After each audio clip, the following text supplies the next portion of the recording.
Nanay Mas after, so 4 ka-shots. Sige, lain-lain na outlets ha. Sige. SMNI first. SMNI. Ano pong message yung ma'am? 1 year na po sa ICC, sa PRD. Nag-ikot kami kanina. Marami pong Dabawenyos ang galit na galit ma'am sa ginawa po sa kanya. Oo, hindi lang mga Dabawenyos, no? Mga Pilipino galit sa nangyari. Pag-kidnap kay dating Pangulong Rodrigo Duterte. It is unthinkable that a government, no matter the political differences with the administration, would send a citizen to a foreign jurisdiction to be detained and tried for crimes against humanity na walang basehan at walang maayos na witnesses. So, galit ang mga tao.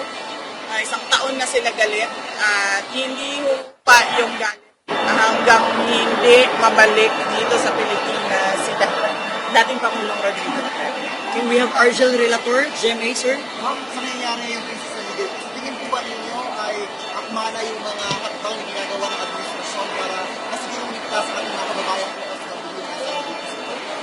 Wala tayong nakikita no, na ginagawa ng administrasyon. Ang banta ng gyera, narinig na natin yan noong taong 2022 pa lang. Nakita na natin yan sa lahat ng mga briefers, lalong-lalo na yung galing sa mga foreign governments, na meron silang tinitingnan na posibleng gyera ng taon na 2025. Isang year lang ang ligas, kumbaga.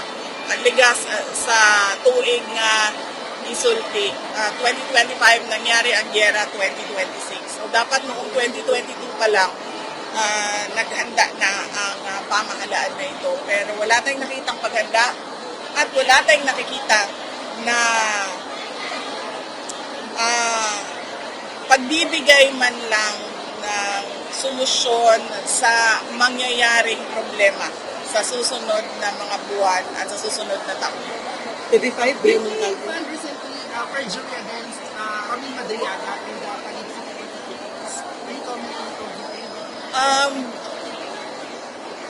Nag-comment naman ang abogado. Manitag na ang kabutan na din. Paano sa VP nagbigay na pinagtibay ng ICC itong mga yung interim names na hindi marilis? Oo. Napag-usapan namin ng abogado ni dating Pangulong Rodrigo Duterte na every time merong opportunity na mag-apply ng interim release, si dating Pangulong Rodrigo Duterte ay gagawin yon. Kahit pa man i-deny yon at alam natin na i-deny yon ng korte, gagawin pa rin natin. Ma'am Ruth, last question. Vice, ang Senate ngayon is may hesitancy sa pag-investigate sa 18 Marines. Ano yung reaction niyo dito, ma'am? Well, mag-iisang taon na rin yan, ma'am. Simula nung sinabi ng dati ni Pangulong Marcos na mahiyak naman kayo. No? Mag-iisang taon na yan. Hanggang ngayon, wala pa rin nananagot sa flood control scandal, sa katiwalian na nangyari sa 2023, 2024 at 2025 budget. So, i-ano lang natin yan, itali natin yan doon sa nangyayari ngayon sa Middle East, no? Kung isang taon na itong corruption scandal na ito na walang nananagot at walang sinseridad ang administrasyon na investigahan, hindi pa kulong lahat ng mga involved sa scandal na yan, makikita din natin na wala silang gagawin dito sa problema natin na darating dahil sa gyera sa Middle East. So, may closing statement, ma'am? Yes, message, nagpapasalamat ako sa ating mga kababayan, sa lahat ng mga Pilipino ngayon na nakikiisa kay dating Pangulong Rodrigo Duterte sa pag-kidnap sa kanya, sa injustice na ginawa sa kanya. Isang Pilipino na kinidnap ng gobyerno, dinala sa ibang bansa para doon ay ikulong.